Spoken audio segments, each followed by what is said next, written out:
सोना बनने की कोई चाहत नहीं, बन जाए भी शुद्ध लोहा ही सही। बस यही अपनी चाहत है, यही अपनी मंजिल है। जीवन जो है वो अनुभव का समूह है। And experience is the we all know is the highest biggest and knowledge in depth. सब कुछ भूल जाता है, जो भूल नहीं पाते, जो अपना छाप छोड़ जाता है, वो है अनुभव से मिला हुआ ज्ञान। इसीलिए हमें ज़िंदगी में अच्छे अच्छे अनुभव लेना चाहिए, बनाना चाहिए। We have to make beautiful stories and to be a story teller letter. Life is all about that. नहीं तो हम बताएंगे क्या दूसरों को, अपने नेक्स्ट जनरेशन को, एग्जिस्टेंस को क्या जवाब देंगे। ये जो कहानी मैं आज बता रही हूँ, ये मेरी जीवन की कहानी है और मेरी ज़िंदगी की सबसे सेंसिटिव स्टोरी है। मैं इसमें ज़्यादा बोल नहीं पाऊँगी, लेकिन थोड़ा बहुत जो है संक्षिप्त में मैं बोलने का कोशिश कर रही हूँ। और हर किसी का एक्सपीरियंस अपने आप में एक बाइबल होता है और उसमें से कुछ ना कुछ सीखने को मिलता है, जानने को मिलता है। हम उसी भावधारा में तो आ सकते हैं। 2010 की बात है, अभी 2023 13 साल पहले की बात है। मैं अपने हस्बैंड के साथ एक ऑर्फनेज में घूमने गई थी। तो वो पहले वहाँ पे शादी से पहले जाते थे, कभी कभी पढ़ाने के लिए या बच्चों को बिस्किट मिठाई कुछ देने के लिए ऐसे। तो मैं उधर गई देखने के लिए। मुझे एक क्यूरियोसिटी रहता है, बच्चे कैसे रहते हैं माँ बाप के बिना, कैसे उनकी रहन सहन होता है, मैं कुछ कर पाऊँ क्या, जितना हो सकता है मुझसे। तो ऐसी भाव में गई थी। लेकिन आपको जो होता है ना, एटमॉस्फेयर में एक वाइब्रेशन, एक तरंग होता है। हमारी ज़िंदगी जो है वो हमारी थॉट माइंड से शुरू होता है। पहले हम सोचते हैं, ड्रीम देखते हैं, फिर वो रियलिटी में आता है। तो मुझे वहाँ जाके इससे अलग भाव आने लगा कि मैं यहाँ से एक बच्चा का रिस्पॉन्सिबिलिटी लूँ, एक बच्चे में लूँ अपना बना के। तो ऐसा भाव आया, मैं अपने हस्बैंड को बताई। तो वहाँ पे पूछे, तो वो बोले हाँ आप स्पॉन्सर तो कर सकते हो अभी इमीडिएटली। तो मैं ऊपर गई। वहाँ पे बहुत सारे बच्चे बैठे थे, पढ़ाई कर रहे थे। तो एक छोटी सी लड़की 7 साल की, सुंदर क्यूट सी आई, इनोसेंट आई, थोड़ा शरारती और थोड़ा ड्रीमी, थोड़ा आलसी भी, शांत, सब मिक्स होके एक मुझे बहुत डिफाइन लगी। तो मैं उसको अपनी गोदी में उठा के लेके आई कि मुझे यही बच्चा चाहिए। तो मेरे हस्बैंड तो उस टाइम इतना कुछ नहीं सोचे। मैं इमोशनली बोल रही हूँ तो वो हाँ बोल दिए, क्योंकि वो अच्छे इंसान है। वो कोई भी अच्छा काम के लिए कभी मना नहीं करते। तो वहाँ बोल दिए। तो हमने स्पॉन्सरशिप का 1 साल का जो भी खर्चा है, जो भी प्रोसीजर है, वो उधर किया और फिर हम पुणे आ गए। तो पुणे में रहते थे तब। फिर मैं आके थोड़ा खाना पीना कम कर दिया। मैं वही भाव में रहने लगी। मैंने कुछ बात मतलब उसी बात ही नहीं किया ज़्यादा कि मुझे उसके पास जाना है। उसने माँ बाप बुलाया तो मुझे अलग भाव आ रहा है। तब मैं अपने बच्चे के लिए भी सोच रही थी कि मुझे भी एक बच्चा हो अभी। तो मुझे वो चीज़ ज़्यादा इफ़ेक्ट आया उसका, कि वो मैं एक बच्चा को अपना बना के आई, लेकिन छोड़ के आई हूँ। अपने बना के और छोड़ के आई हूँ, दोनों मुझसे सहन नहीं हो रहा था। तो मेरे हस्बैंड फिर तुरंत तत्काल में बुक किए टिकट। तो 10 दिन के अंदर हम फिर उड़ीसा गए और हम तब का जो जाना घर में किसी को नहीं बताए थे। उड़ीसा हमारा होम टाउन है। मेरे माँ बाप या उनके माँ बाप किसी को नहीं बताए थे, क्योंकि मेरा मानना होता है कि कोई भी अच्छा काम जो कि हमारी सोसाइटी में नॉर्मल नहीं है, वो आप करना चाह रहे हो, तो बहुत ज़्यादा लोगों को इन्वॉल्व करोगे तो हो सकता है सफलता ना मिले। तो अगर प्रेरणा अंदर से आ रहा है और भगवान से आ रहा है तो वो पहले कर लो।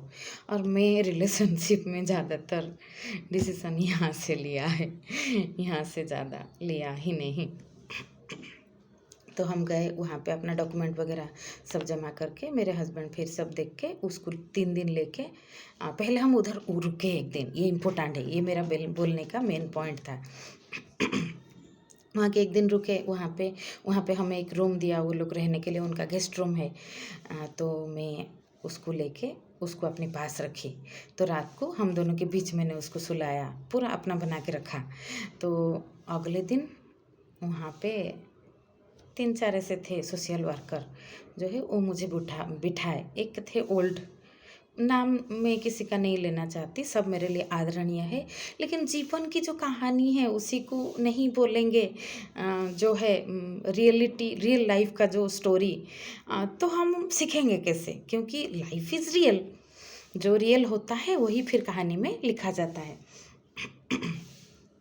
तो एक जो ओल्ड एज के थे समाज सेवी, वो मुझे बोले बेटी देखो, तुमने बेटी बनाया अच्छा है, और उसके लिए थोड़ा बहुत कपड़ा उसको दो, कभी कुछ ले आओ, फिर बड़ी हो जाएगी तो शादी करा दो। लेकिन तुम इतना इमोशनल क्यों हो रहे हो? पास में सुलाने की इतना ज़्यादा सोचने की क्या ज़रूरत है? तो मैं उनको ऐसे देखी कि he was unmarried whole life and old age now. He has dedicated his whole life for social work and he is advising me that way. इसका मतलब और 3-4 लोग भी उनको समर्थन कर रहे थे। तो सबकी आंख में एक तरह के एक जो मैं बोल नहीं सकती कॉम्प्लेक्सिटी था कि बेटी बनाओ, आप थोड़ा बहुत करो, लेकिन इतना इमोशनल क्यों होना है? मैं एक बच्चे को अपना मानो, प्यार करो और इमोशनल ना हो। मुझे मुझे बिल्कुल समझ में नहीं आया कि मुझे क्या सिखा रहे हैं, मतलब क्या बोला जा रहा है। तो मैं चुप रही, कुछ समझ नहीं पाई। जीवन का ये जो इमोशन का 50% वाला कैलकुलेशन तो इतना समझा नहीं कभी। इमोशनल बनोगे तो जितना हो सके अपने से करोगे, नहीं तो हम वहाँ उसमें इन्वॉल्व ही नहीं होंगे। ऐसे ये 50% करना क्या होता है? तो जो भी हो, मैं उसको फिर लेके हम पुरी गए, 3 दिन उसके साथ रुके, उसके साथ टाइम स्पेंड किया मैंने। उसको उसके बाल कंघी किया, उसको कपड़े नए नए ला के पहनाया। मुझे बहुत बहुत अच्छा लगा। ये जो मेरे डीएनए में नहीं है, जैसे लगा कि मुझे आज भी, अभी वो 21-20 साल की 20+ की बन चुकी है, वो 7 साल की थी तभी, अभी 13 साल बीत चुका है। She is a singer now, she has completed her Hindustan vocal, her graduation in Hindustan music. उसकी she has God gifted voice, so we chose her to pursue her career in music। ये वीडियो थोड़ा सूदिंग और थोड़ा कूल रहेगा ज़्यादा, क्योंकि मैं अपनी बात बोल रही हूँ तो मुझे बहुत ज़्यादा उसमें मुश्किल हो रहा है बोलने में।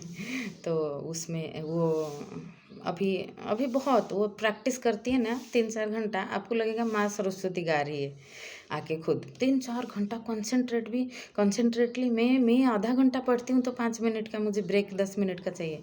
वो 3-4 घंटा प्रैक्टिस करती है डेडिकेटेडली। उसका जो she has a golden future, I can say that as a mother. तो मैं इसमें बोलना चाहूँगी सबको कि जीवन जो है प्रैक्टिकल है, सोना बनने की कोई चाहत नहीं है। बन जाए विशुद्ध लोहा ही सही। तो जितना हो सकता है ग्राउंड लेवल पे जाके हम अपने परिवेश के लिए, अपने समाज के लिए, अपने देश के लिए जितना अनमोल बन सकते हैं, जितना हो सकता है किसी का हाथ पकड़ते सकते हैं, तो उसमें ये विन विन सिचुएशन होता है। मुझे बहुत लोग बोलते हैं कि आपने एक बच्ची लेके बहुत अच्छा किया। मैंने कहा अच्छा किसका अच्छा किया, उसका या मेरा या हमारा? ये विन विन सिचुएशन होता है। फ़ायदा मैं गिनाऊंगी ना, मुझे कितना फ़ायदा हुआ है तो मैं गिनाते रह जाऊंगी। तो उसको जैसे माँ बाप मिले, परिवार मिला, हमें भी बिना लेबर पेन, बिना सी सेक्शन का एक अनमोल हीरा मिला। तो ये मिलना क्या कम है? ये तो हमें तो जीवन जो है वो, ये जो सौदा होता है जीवन का, जो स्पिरिचुअल प्रॉफिट होता है ना, ये विन विन सिचुएशन पे होता है। बस इतना सा आज मैं इतना ही बोलूँगी, इस पे और कभी बोलूँगी मैं। Thank you.